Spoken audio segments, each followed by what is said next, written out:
नमस्कार दोस्तों, India speaks daily में आपका एक बार फिर स्वागत है। आज हम चर्चा करेंगे उर्दू के मशहूर शख्सियत मुनव्वर राना के बारे में, जो विवादित छवि के माने जाते हैं। इनके बारे में आज के ताज़ा हालात बताएं, उससे पहले इनकी एक शायरी पर गौर फरमाइए। आपको चेहरे से भी बीमार होना चाहिए, इश्क है तो इश्क का इजहार होना चाहिए। जिंदगी तू कब तलक दर दर फिराएगी, हमें टूटा फूटा ही सही घर बार होना चाहिए।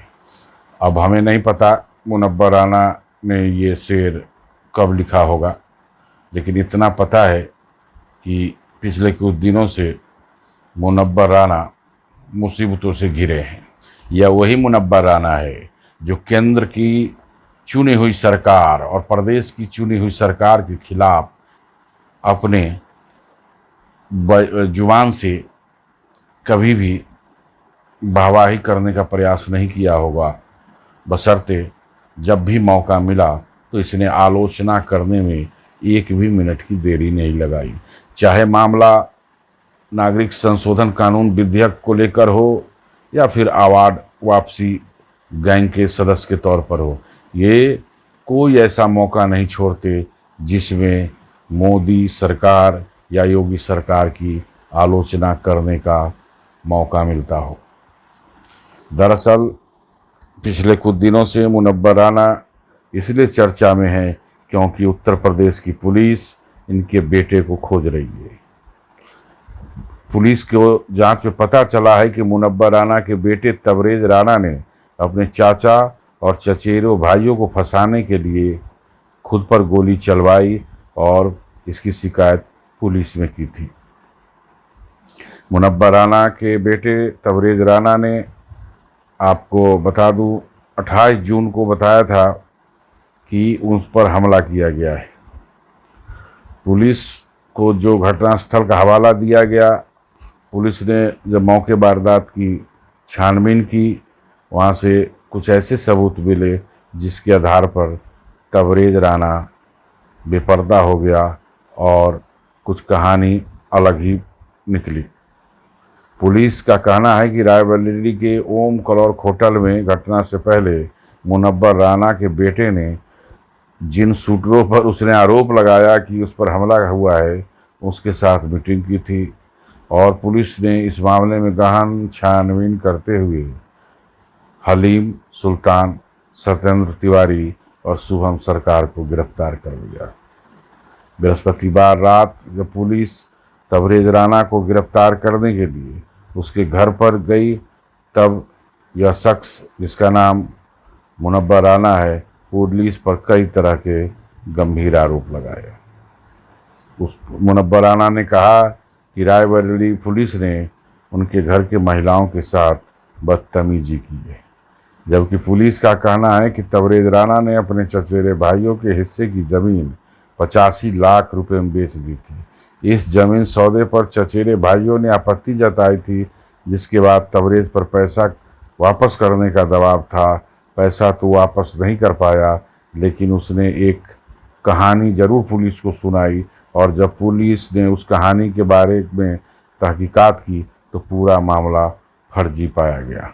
मुनव्वर राना की बेटी है और कांग्रेस की नेता है फौजिया राना। उसने इस पूरे प्रकरण को लेकर उत्तर प्रदेश पुलिस पर बदले की कार्रवाई का आरोप लगाया है।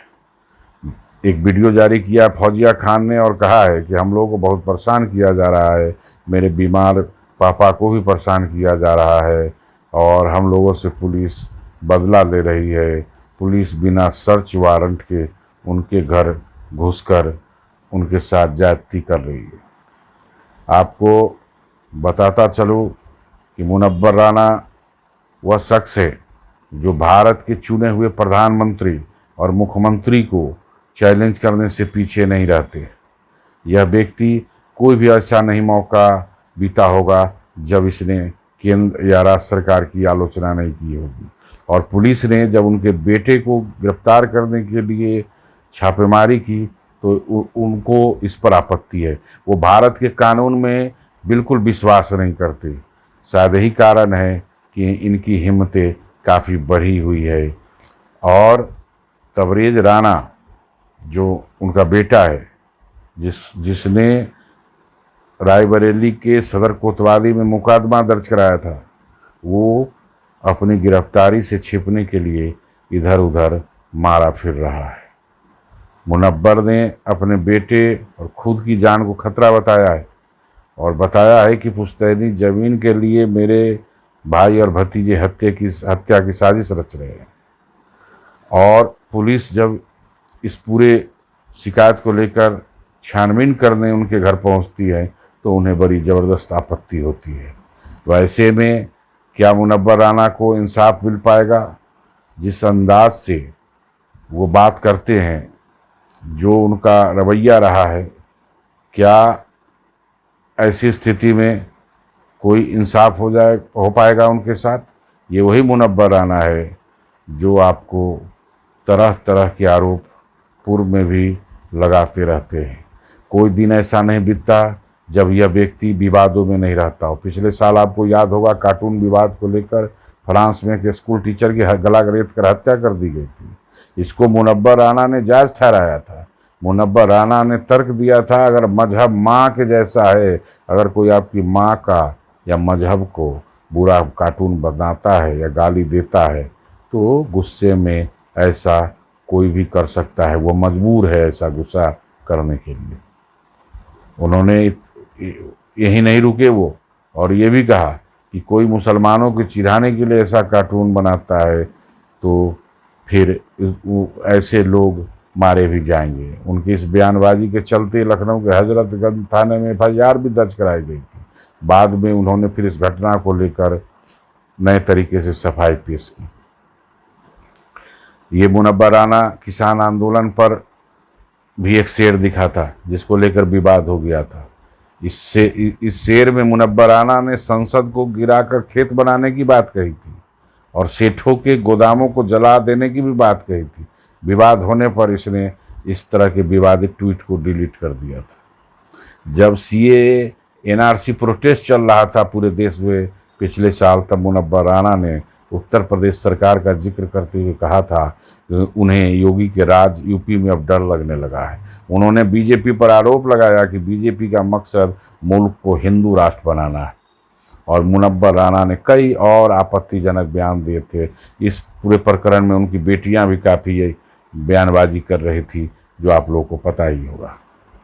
जब अयोध्या विवाद को लेकर राम मंदिर के हक में सुप्रीम कोर्ट का फैसला आया था तो ये वही मुनव्वर राना है जो तत्कालीन चीफ जस्टिस रंजन गोगोई पर ही आरोप लगा दिया था, और उनका कहना था कि इस मामले में कहीं ना कहीं चीफ जस्टिस ने हिंदुओं का पक्ष लिया था। और आज जब मुनव्वर राना के ऊपर मुसीबत आ गई है, इसका बेटा झूठी और फर्जी शिकायत पुलिस में देता है और उस पर पुलिस जब कार्रवाई करती है तो यही मुनव्वर राना की आहें निकलने लगती है। यहाँ शेर नहीं निकलती मुनव्वर राना की जुबान से, सिर्फ आह निकलती है कि उसके साथ गलत हो रहा है। ऐसे में हमें सोचना होगा कि मुनव्वर राना का कथन कितना सही है या गलत। दोस्तों, आज के वीडियो में बस इतना ही। अगले वीडियो में फिर एक नए टॉपिक के साथ मिलेंगे। आपका बहुत धन्यवाद।